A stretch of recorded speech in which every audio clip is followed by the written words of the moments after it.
ಇನ್ನೊಂದು ಕಡೆಗೆ ಏನು ಅಂದರೆ CM ವಿಚಾರದಲ್ಲಿ ಯಾವುದೇ ಕಾರಣಕ್ಕೂ ಕಾಂಗ್ರೆಸ್ ದುಡುಕಬಾರದು ಅಂತಾರೆ ವಾಟಾಳ್ ನಾಗರಾಜ್.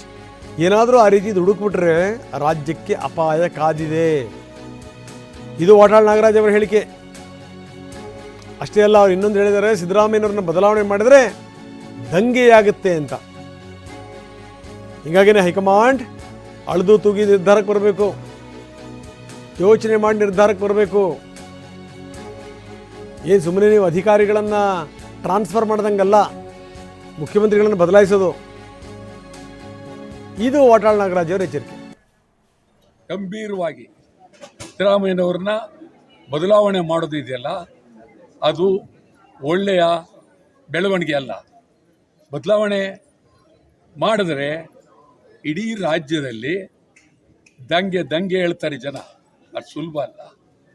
ಇದು ನಾನು ಈ ಮಾತನ್ನು ಭಾಳ ಗಂಭೀರವಾಗಿ ಹೇಳ್ತಾ ಇದ್ದೀನಿ.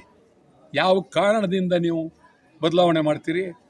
ನಿಮ್ಮ ರಾಜಕಾರಣ ಇರ್ಬೋದು, ಬದಲಾವಣೆ ಮಾಡಬೇಕಾದ್ರೆ ಏನಾದರೂ ಅವ್ರ ಮೇಲೆ ಯಾವುದೇ ಒಂದು ತಪ್ಪು ಬೇರೆ ವಿಚಾರಗಳಲ್ಲಿ ಅವರು ಏನಿಲ್ಲ, ಭಾಳ ಗಂಭೀರವಾಗಿದ್ದಾರೆ, ಒಳ್ಳೆ ಆಡಳಿತ ನಡೆಸಿದ್ದಾರೆ.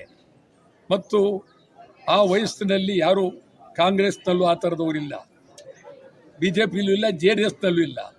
ಆದ್ದರಿಂದ ನನ್ನ ಇದ್ರ ಪ್ರಕಾರ ಎಲ್ಲಿವರೆಗೆ ಸಿದ್ದರಾಮಯ್ಯನ ಇರ್ತಾರೆ ಆರೋಗ್ಯವಾಗಿ, ಅಲ್ಲಿವರೆಗೂ ಈ ರಾಜ್ಯದ ಮುಖ್ಯಮಂತ್ರಿಯಾಗಿದ್ದರೆ ನಿಜವಾಗಲೂ ರಾಜ್ಯಕ್ಕೂ ಗೌರವ, ಕಾಂಗ್ರೆಸ್ ಗೌರವ, ಪ್ರಜಾತಂತ್ರ ವ್ಯವಸ್ಥೆಗೆ ಗೌರವ, ಈ ನಾಡಿಗೆ ಗೌರವ. ಎಚ್ಚರಿಕೆ ಕೊಡ್ತಾ ಇದ್ದೀನಿ ಹೈಕಮಾಂಡ್ ಅವ್ರಿಗೆ. ದುಡುಕೋಕೆ ಹೋಗಬೇಡಿ, ಕಂಠ ದುಡುಕಬೇಡಿ. ದುಡಿದ್ರೆ ರಾಜ್ಯದಲ್ಲಿ ಮುಂದಿನ ದಿನಗಳಲ್ಲಿ ಅಪಾಯ ಇದೆ. ಎಚ್ಚರಿಕೆ. ಇದು ವಾಟಾಳ್ ನಾಗರಾಜ್ ಅವ್ರ ಮಾತು. ಅಷ್ಟೇ ಅಲ್ಲ, ವಾಟಾಳ್ ನಾಗರಾಜ್ ಇನ್ನೊಂದು ಮಾತನ್ನು ಹೇಳಿದ್ದಾರೆ. ಸಿದ್ದರಾಮಯ್ಯನಂಥ ನಾಯಕರು 3 ಪಕ್ಷದಲ್ಲೂ ಎಲ್ಲೂ ಇಲ್ಲ, JDSಲ್ಲೂ ಇಲ್ಲ, BJPನಲ್ಲೂ ಇಲ್ಲ, ಕಾಂಗ್ರೆಸ್ಸಲ್ಲೂ ಕೂಡ ಇಲ್ಲ. ಹಿಂಗಾಗೇನು ಅಂತಂದರೆ ಇದನ್ನು ಭಾಳ ಹಗುರ ಅಂದ್ಕೋಬೇಡಿ. ಇದನ್ನೇನಾದರೂ ನೀವು ಆ ರೀತಿ ಮಾಡಿದರೆ ರಾಜ್ಯಕ್ಕೆ ಅನ್ಯಾಯ ಮಾಡ್ದಂಗೆ ಆಗುತ್ತೆ ಅಂತಾರೆ ವಾಟಾಳ್ ನಾಗರಾಜ್.